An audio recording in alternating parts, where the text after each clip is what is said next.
Alrighty. Guess now's a good time to jump back into this. So, yes, I am live once again, and I am doing Sketch Jam after, the better part of 3 months. It's been that long, and yeah, I am a little bit out of practice, but I assure you, I have been drawing this entire time, and I am, I've been working this entire time. So, yeah.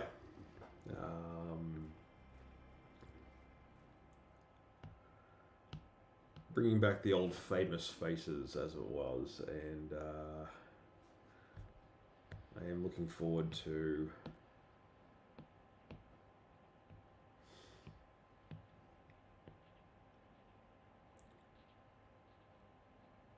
just doing a relatively short one.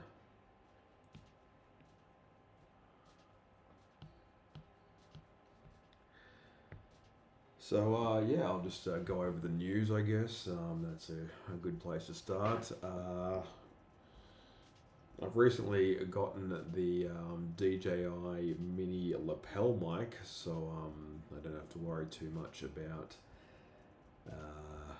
getting like echoes and acoustic issues and all that fun stuff when it comes to not being heard properly.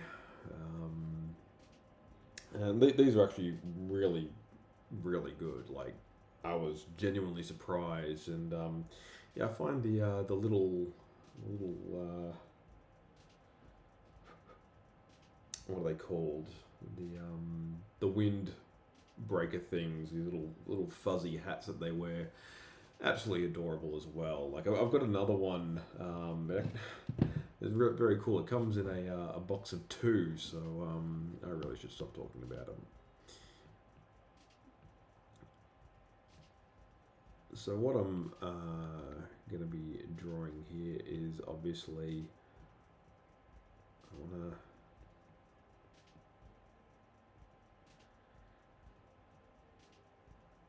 do a caricature of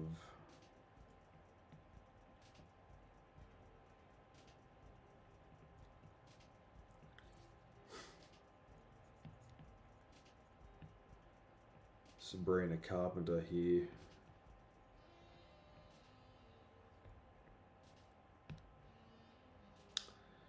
And it would help if I didn't draw on the layer that the photo is on, but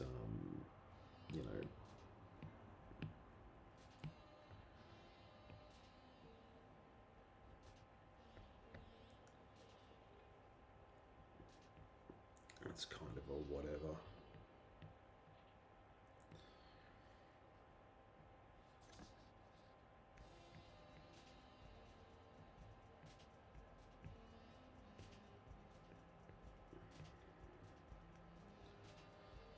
So I haven't done a sketch jam in, God,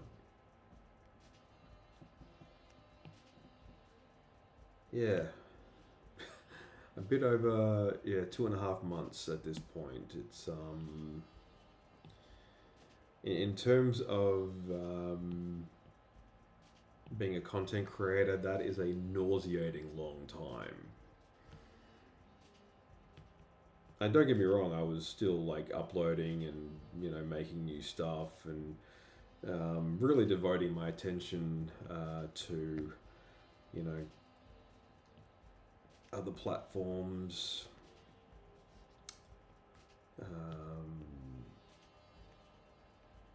And really letting my schedule kind of lapse and go by the wayside.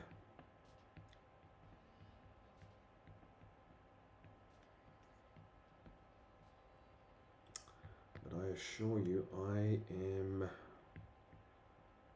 back for realsies this time.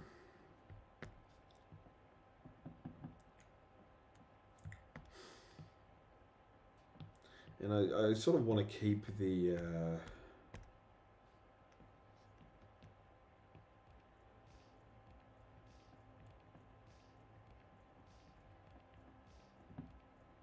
the content just sort of coming through as much as possible.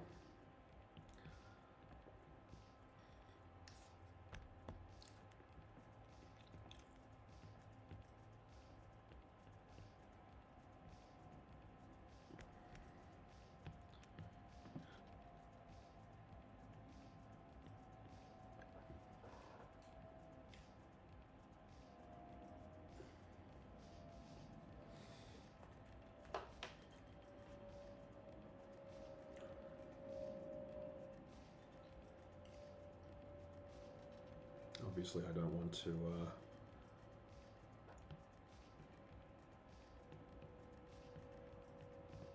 leave any stone unturned when it comes to new stuff.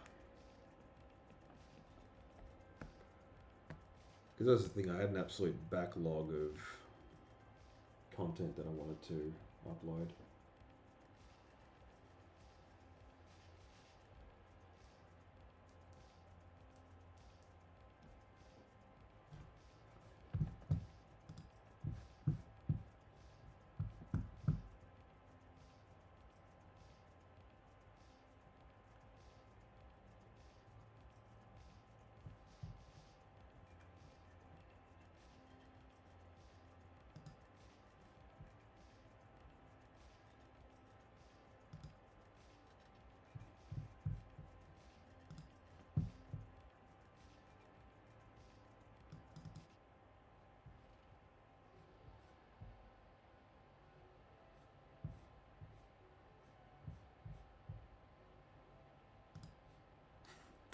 You'll have to excuse me, I'm just changing up the song there.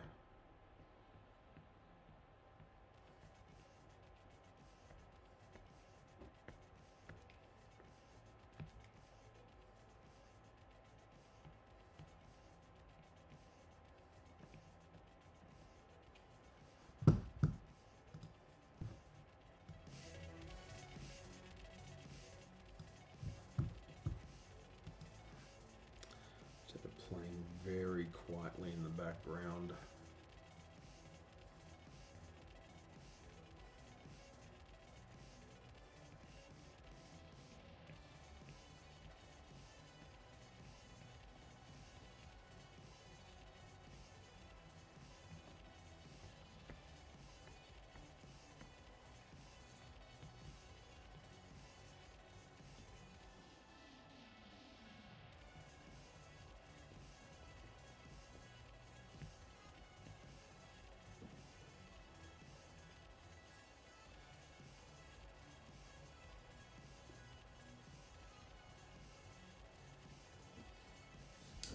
Oh, hey there.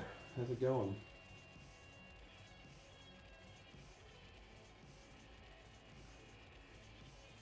Just give me 1 minute. Just checking some stuff. Doing some things. Excellent.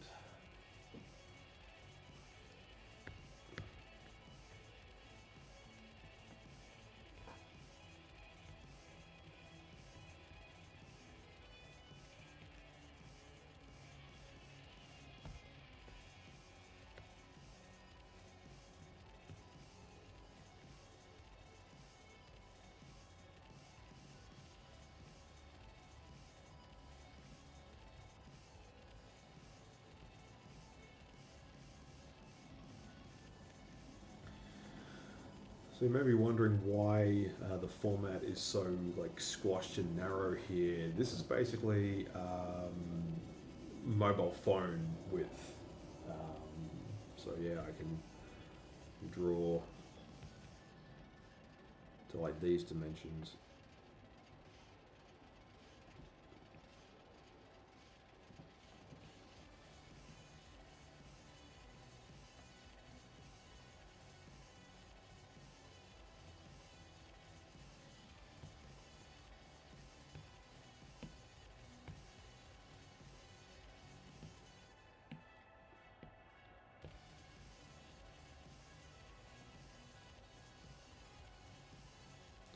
Just gonna throw in a bit of colour.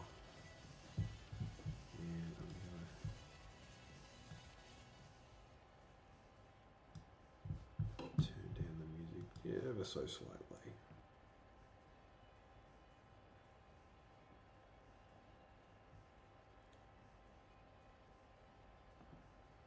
So the track you're hearing in the background is Neon Thrills, and that used to be an unofficial theme song as I was waiting to start a new stream. Like there'd be like sort of a time for me to get all set up and everything like that, and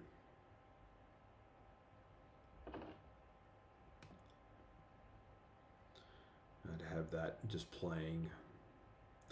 Sometimes on a loop, sometimes it would just sort of go into random tunes and everything like that, but for the most part, I just thought it's cute, but it's also like a little bit redundant at this point, and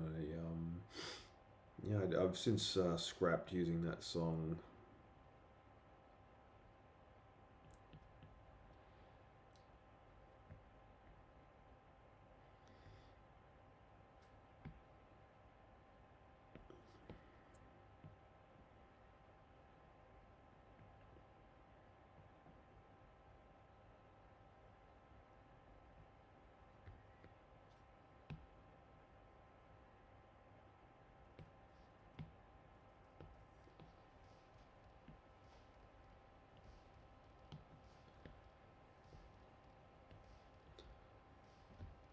So when I get the opportunity, I do make my own pens in Procreate. It's fairly simple. You just take the existing pens and you just sort of play around with them as much as you can.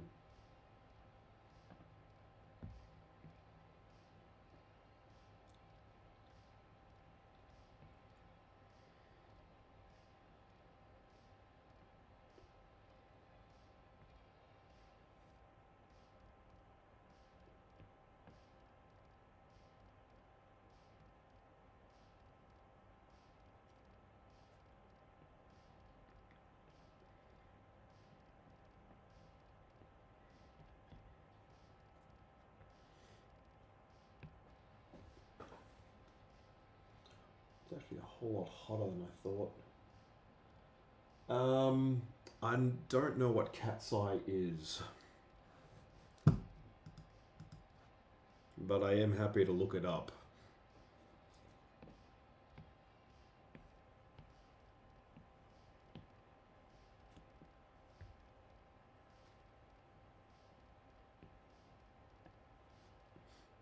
Once I'm finished here.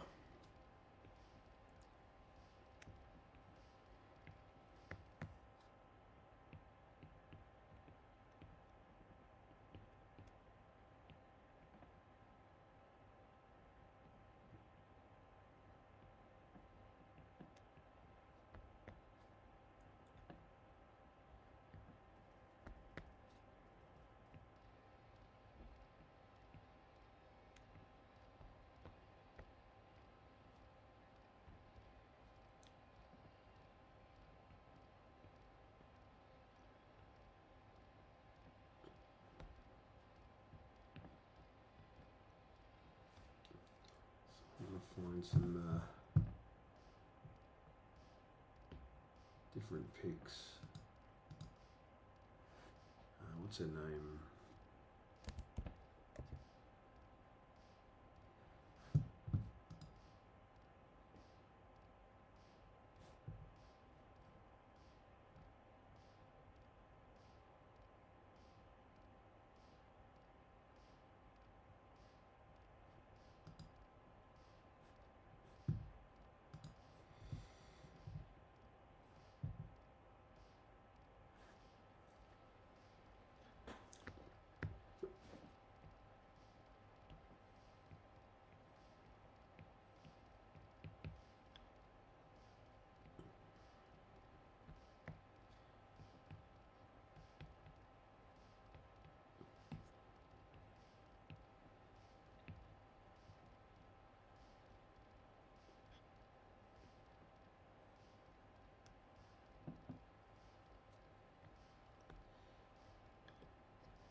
And she's got that 70s curler hair, which is very pretty.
Okay, now let's put some ink on this one and we'll take it to the next level.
This one's a bit of a test run.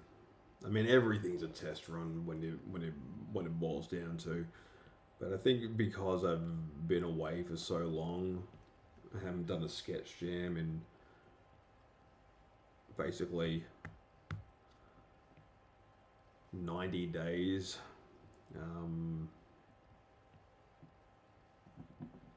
You know, it really comes down to the fact that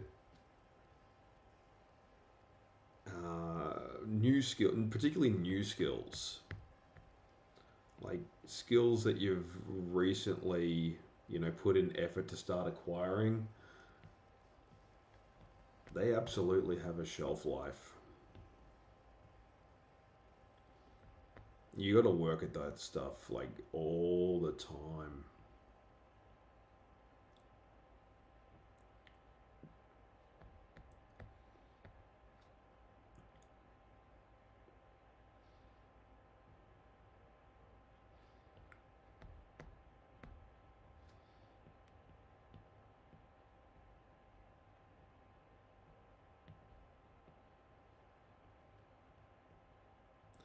But that's the other thing. Like you do get very kind of single-minded in your quests.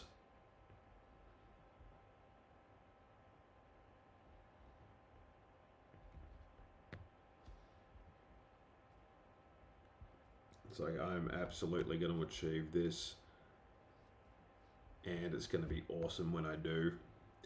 And then I'm just going to sort of briefly bask in the glory of it, and then move straight on to the next thing.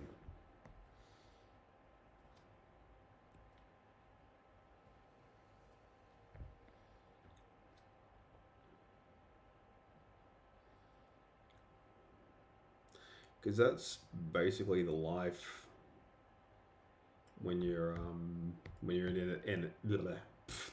start again, when you're in entertainment, and when you're, you know,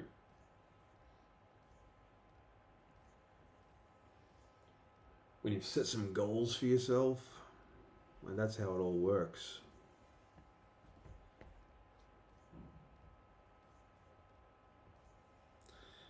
And that's the interesting thing as well. Like, when your goals, like, I mean, it's fine to have goals, but sort of don't talk about them too much or at all. Like, realistically, when you've got, something that you want to do, I have found personally, the more I talk about something, like, you know, what I have in mind, the more it becomes like just conjecture and good intentions. It's like, oh, I thought about doing that, and I thought about doing this, and I thought about doing the other thing, and now I'm just like, you know what? I don't have to, prove anything to anyone except myself, and now I'm letting me down. It's like, nah, I'm not doing that anymore.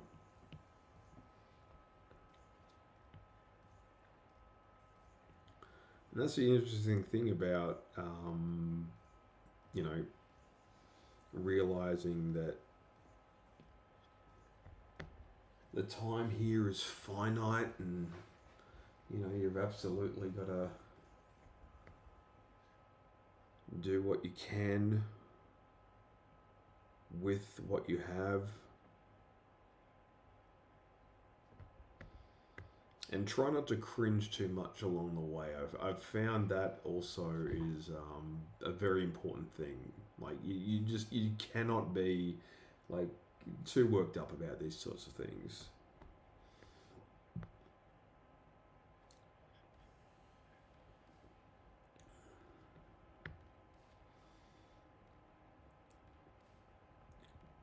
It's got quite dark eyebrows, this one.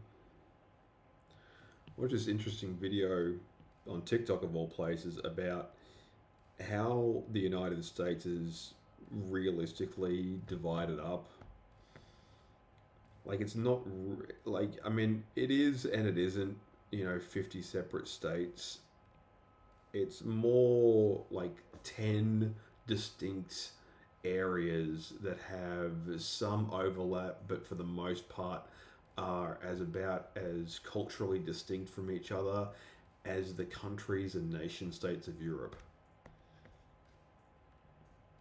Like, they have a shared language for the most part, and there's obviously the united part of the United States, but when you boil it down, you realize that these parts of the country of the same landmass have been settled and developed by consecutively similar people from certain parts of the planet. You got places that are distinctly, Scottish and Irish, and you got places that are absolutely Spanish and, French areas and everything like that. And although there have been, wars and conflicts and just waves of migration that have sort of taken over these areas since then, it's like, for the most part, they have remained culturally very, very, very much the same as they've always been.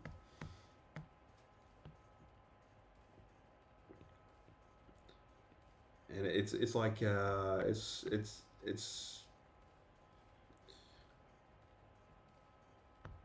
like the values and the morals and all that kind of stuff. And it's how, like, certain comedians, for instance, will point out these differences. And the people from these areas, they by and large completely agree with what's being said, but a lot of people can't quite put their finger on as to why. And yeah, I mean, that's basically the reason.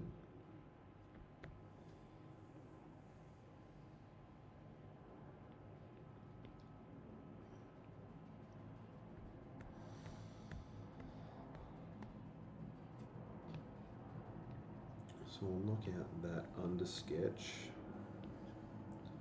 We'll start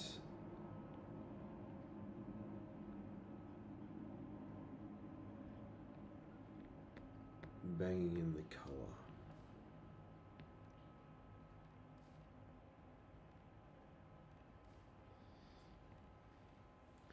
Just going to keep today's stream short and sweet, guys. I'm not going to, get too long in the tooth.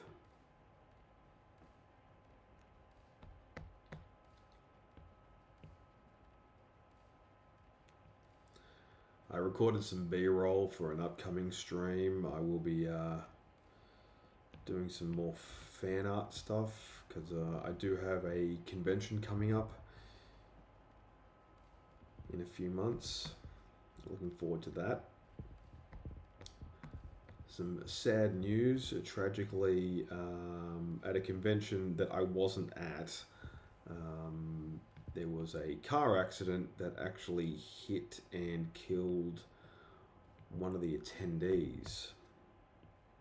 It was really sad. Like some guy in his 20s, that was his day out with his mates and everything, and and then some reckless driver was apparently, fanging it around, and 1 minute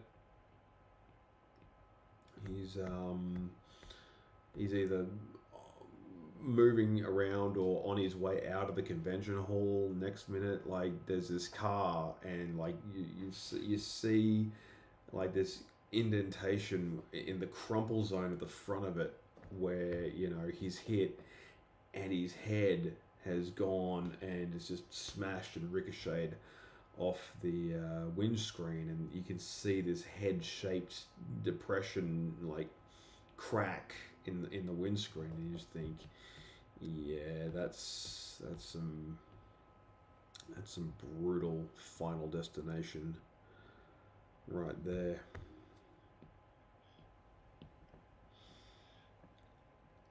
Like, I've been to dozens of conventions throughout my lifetime. Like, I started attending conventions back in 2010. Just as a guest, just to wander through and check it out. And like, I've been to so many conventions that they all have the same or similar layout and pattern and everything like that. Like, every convention I've attended has like an artist alley, for instance, and a place for touring celebrities to sign DVDs and pop vinyl figures and T-shirts and hoodies and whatever. And it's just interesting seeing how the similarities between all of them just seem to be very pervasive and always there.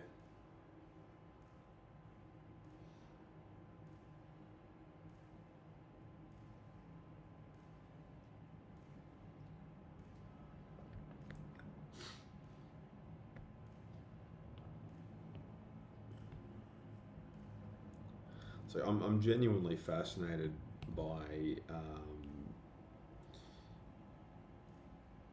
how conventions, first started, and I think they're a natural expression of our need as humans to build flea markets. That's one of our innate abilities, is to build a good flea market. And I think that's one of you know, the things that is just ingrained in us. As soon as enough of us, living in a certain area,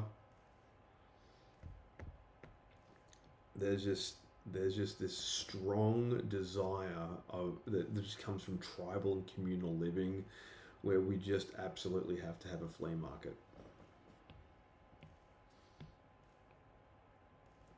And if it's a flea market that's selling, like, bootleg AI Pokemon art that looks like it was, you know,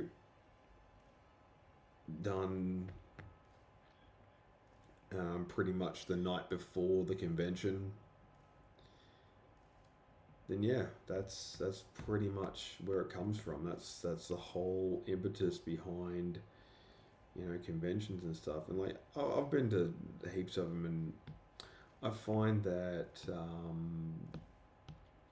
quite a few of them have guys that are selling books, like original, like comics and stuff like that. Stuff that they've self-published and really poured their hearts and souls into.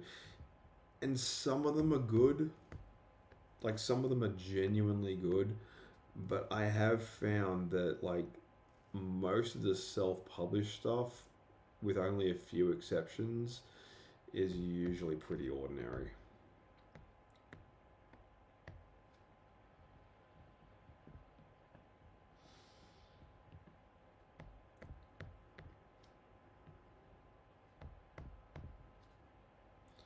Not to say that I'm not above self-publishing. I absolutely love the idea of, just getting back into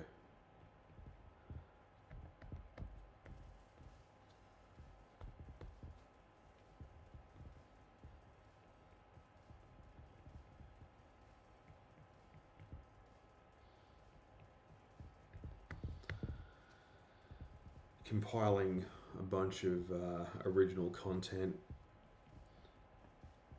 But I have seen some pretty dreadful, like, self-published books. Like, I remember one of the first conventions I ever went to, there was this guy, and he really, like, you could tell that these, like, self-published comic books that he'd made were his babies. Those were his life's work. Like, there was nothing in this world at that point in time that could not have made him any prouder. And when I went up and I bought, a copy for myself of all, like, I think I bought like three. Yeah, he had three comic books. And, I took him home, I gave him a read, and I just remember, like, reading these and just thinking, they were terrible. Like, the artwork was awful, the stories were very derivative and not particularly interesting, the character was boring, and like, he was like a cross between RoboCop, Gizmo Duck, and Roger Rabbit. And honestly, I read it and I thought, you know what?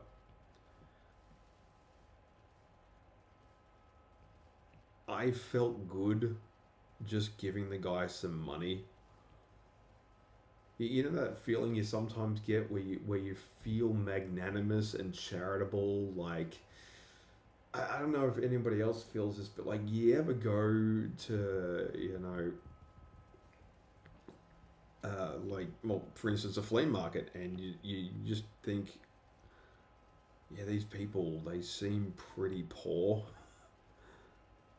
So, and you see some, like, really sad looking individual, like, sitting by themselves at a booth, you know, and you can tell, even though they're trying to look like, trying to put on a brave face and stuff, that their heart is breaking at the prospect of just how much money they've put into, getting a spot and setting up and having like all these good intentions and stuff, and then just seeing it basically collapse in front of them. Because yes, it like selling stuff to strangers is difficult, but if the product that you're trying to sell is terrible, then that's like, yeah, that's a very hard pill to swallow.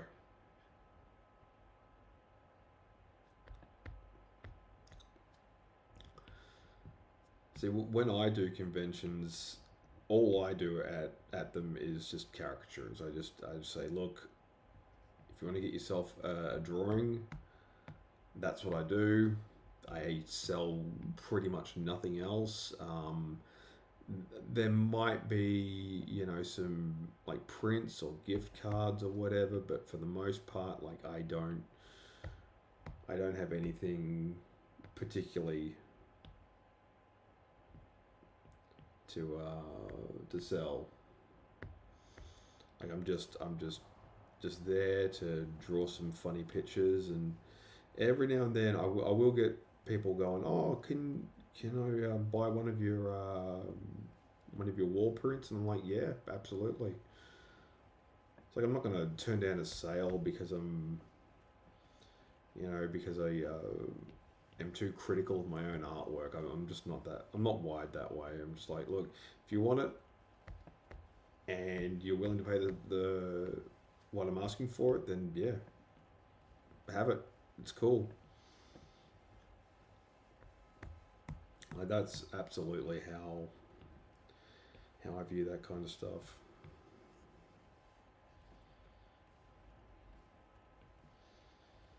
Yep.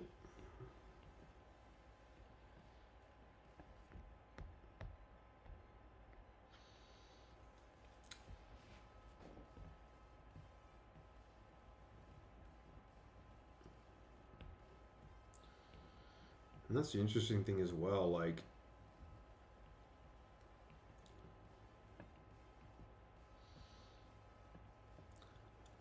I love the energy and I love the vibes and stuff and everything like that.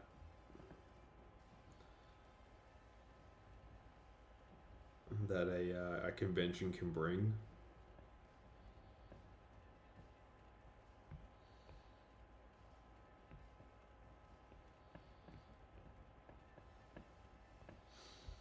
It's always a lot of fun, and I've been to a few of them. Like I was there when I was at a convention when Stan Lee was touring Australia, and he was very old at that point, and very tired and ragged looking. But he stayed and he signed everything for everyone. He had a list. He had people just waiting for him, queuing for like hours and hours. Like some people just bought a ticket to go to the convention just for a chance to meet and get a photo with Stan the Man Lee, who was in his 90s at that point. Like he was really in no condition at his age, at his advanced years, to be you know spending that amount of time with that amount of people for really not that huge amount of money. But like that's the thing, like that's what I admire about that kind of dedication. Like he knew that the fans will likely this would likely be a lot of Australian fans last time ever to see Stan Lee alive. Because yeah, I mean, he was in his 90s at that point, and he was an old man.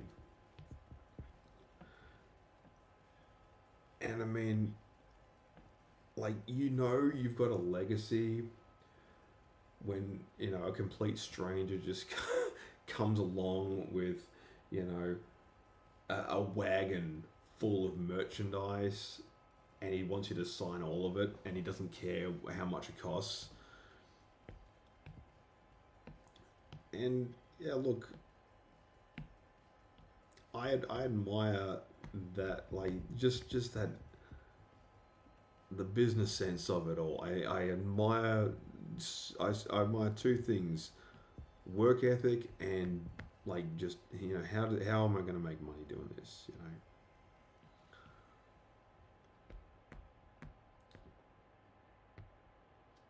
Very important. I was also at a convention when Chuck Norris was there, and I didn't realize at the time, but he's actually, like, when he was alive, he's actually a lot shorter in real life than I was expecting him to be. Like, I'm genuinely shocked when, I see famous people and they're either way taller, but usually the case is they're way shorter than they appear on screen. And I'm just like, oh, okay. I mean, I had no way of, like, really, like, measuring how tall I was by comparison, but I have a reasonable assessment when I see somebody standing. Like, you can kind of judge just by, like, looking from across the room, just how tall somebody really is. It's a similar thing, like, back when I was doing more conventions, like, on a more frequent basis. Jason Momoa was, he was there to do some signing and stuff like that. And, you know, I had no idea how tall he actually was until he walked past me and said hi. Like, I was there just minding my own business. We were all getting set up and everything like that. I had my booth, and we were just, milling about, enjoying our coffees, and waiting for the guests to arrive. And who should come walking past with his entourage but Jason Momoa, the Aquaman himself. And I'm just like, oh my goodness. Yeah. So I don't really get, like, starstruck, but of the famous people I've seen, like, in real life, and I've seen a few of them, like, Vanessa Williams, Lady Gaga, Pink, uh, what's his name? What's his name? John Travolta, Russell Crowe, Kurt Angle. Actually, I saw Kurt Angle at the airport once. He was just having his lunch and everything, and that's the thing. Like, part of me wanted to say hi, part of me wanted to get a selfie with him, and then that other part of me just said, just let the man eat. He's clearly just concentrating on his sandwich. Just let the man eat. And that's kind of, you know that's what I do when it comes to those, like, moments when I do meet a famous person. I just kind of think, you know what? I'm just gonna be cool. I'm not gonna get, like, all gooey and everything like that, because they're just people.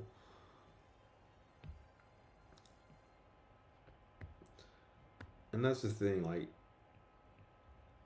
I can't really get starstruck. I actually,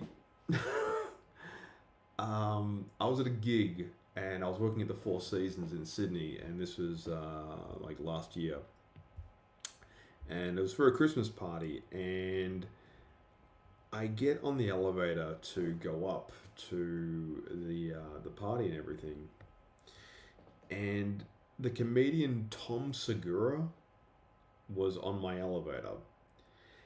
And I just paused for a minute, and I looked at him right in his eyes, and he looked back at me.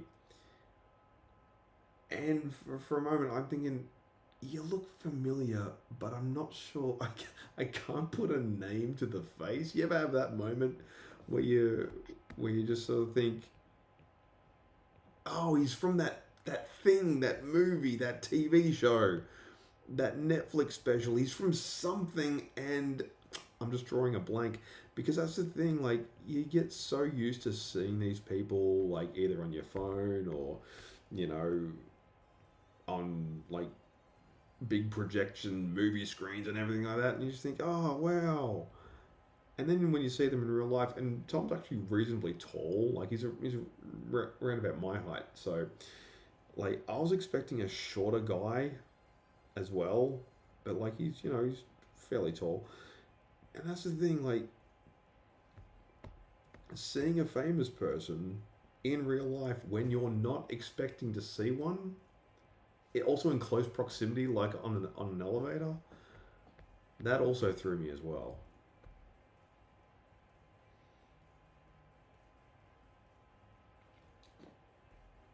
But anyway, I've been rattling on for a little too long, but I have enjoyed you guys' company. Thank you so much for tuning in. I hope you like this uh, quick, relatively quick drawing of Sabrina Carpenter. I will be back and I'll be doing these more frequently going forward. If you haven't, please subscribe, follow, stalk me on socials. I'm around. You'll be able to find it. It's all good. But yeah, in the meantime, yes, Sketch Jam is officially back. I will try to mix it up a little bit with these sort of mobile phone size screen drawings as well as other stuff as well. So yeah, I'll just leave it there. I want to thank everyone who has stuck by me all this time, and yeah, I'll be back with more stories and all that fun stuff. Yeah, I'll see ya. As I say all the time, I'll see ya when I see ya.